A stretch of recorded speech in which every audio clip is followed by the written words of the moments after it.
केवल बार में पूछ ले।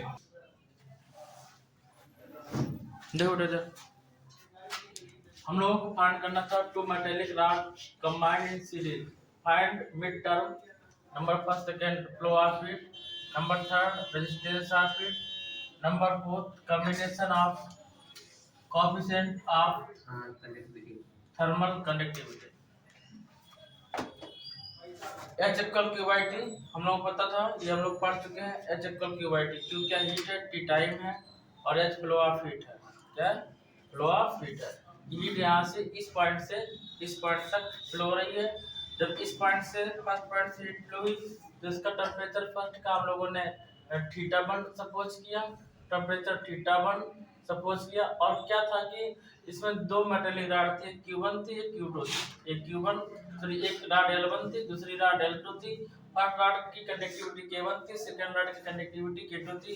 बट जो रॉड है उसका क्रॉस सेक्शन एरिया कैसा है? सेम है। मतलब मींस इस जो एरिया इस फर्स्ट रॉड का है वही सेम एरिया सेकंड रॉड का है। हम लोगों ने जब हीट फाइंड करी h equal Q by t, तो क्यू की वैल्यू जब पुटअप करी K1 a theta 1 minus theta 2, theta 1 minus theta 2 into t upon l, t से टी कैंसिल हो गया था। ये हम लोगों ने हीट पढ़ी थी। इसके बाद में सेकंड लिया तो सेकंड इसके लिए लिया K2 a theta minus theta 2 upon L2 upon L2। और यहाँ पे इन दोनों इक्वेशन को सॉल्व करके हम लोगों ने मिड टर्म का थीटा का वैल्यू फाइंड करी, जो कि लिखा था फाइंड मिड टर्म। तो मिड टर्म थीटा की वैल्यू हम लोग फाइंड कर चुके थे। इसके बाद में हम लोग को फ्लो ऑफ हीट फाइंड करना था, तो फ्लो ऑफ हीट फाइंड किया, थीटा की वैल्यू इसमें पुट अप कर दी थी फर्स्ट में। ये फर्स्ट इससे पहले जो वीडियो था उसमें ये हमने बता दिया है कि फ्लो ऑफ हीट थीटा की वैल्यू इसमें पुट अप करके एच की वैल्यू फाइंड करें कि एच की वैल्यू ये है। ठीक है ना। Last find second third find करना है, रेजिस्टेंस ऑफ हीट फाइंड करना है। देखिएगा जैसे कि हम लोगों ने पढ़ा है कि V इक्वल आई आर होता है, इसमें I फ्लो ऑफ करंट होता है और V पोटेंशियल होता है, तो V by I equal resistance होता है। यहाँ पे फ्लो ऑफ हीट क्या है? यहाँ पर फ्लो ऑफ हीट H है। हीट क्या फ्लो हो रही? H हीट फ्लो हो रही है। तो हम लोग इसको लिख सकते हैं कि थीटा 1 माइनस थीटा 2, इसको यहीं पर रहने दिया, H को उठा के यहाँ ले गए, अपान में H आया। और ये किसकी वैल्यू है? रेजिस्टेंस की वैल्यू, R की वैल्यू है।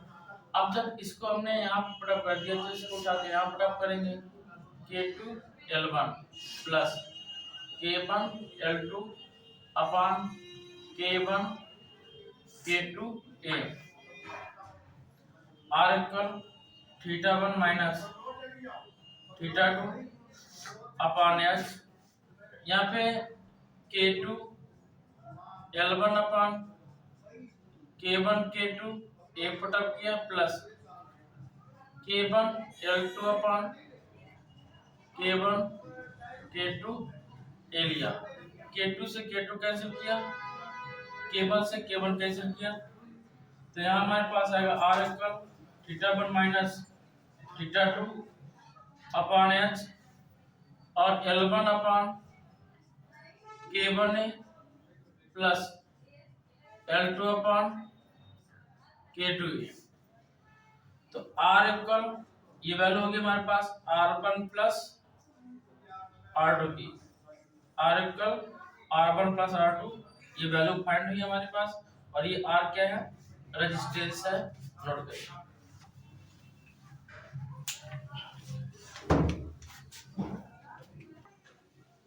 थोड़ा सा इसके बारे में समझ लीजिएगा कि जो रेजिस्टेंस है, ये रेजिस्टेंस उसी टाइप से है जिस टाइप से ओम्स लॉ में वर्क करता है। तो इस रेजिस्टेंस को इलेक्ट्रिक रेजिस्टेंस नहीं बोलेंगे, इसको बोलेंगे हीट रेजिस्टेंस। क्या बोलेंगे इसको? Heat resistance. मींस जब दो कंडक्टिंग रॉड, कंडक्टिंग मतलब समझ रहे हो, जो जिसमें हीट ट्रांसफर हो सके, एक सीरीज में कंबाइन होंगे, तो इसका रेजिस्टेंस क्या होगा? R equal to R1 plus R2, resistance R equal R1 plus R2। अब सेकेंड थिंग्स देखिएगा, हमें ये फाइंड करना है किसका कॉम्बिनेशन का कोएफिशिएंट ऑफ कंडक्टिविटी के कितने होंगे? कॉम्बिनेशन का मतलब समझ रहे हो?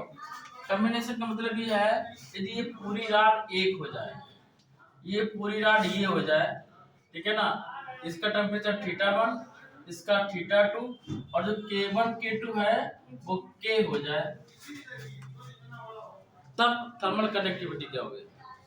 तो यू नो वेरी वेल कि K इक्वल या Q इक्वल, पहले समझेगा, Q equal KA θ1 minus θ2 upon L into T होता है। तो K इक्वल क्या आएगा? Q L upon A θ1 minus θ2 और अपॉन में क्या आएगा? T आएगा K के लिए।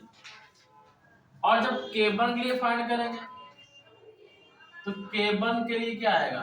K1 के लिए आएगा, जब K1 फाइंड करेंगे, Q1 L1, Q तो Q रहेगा, Q L1 एक की जगह A रहेगा और θ1 माइनस थीटा क्या रहेगा?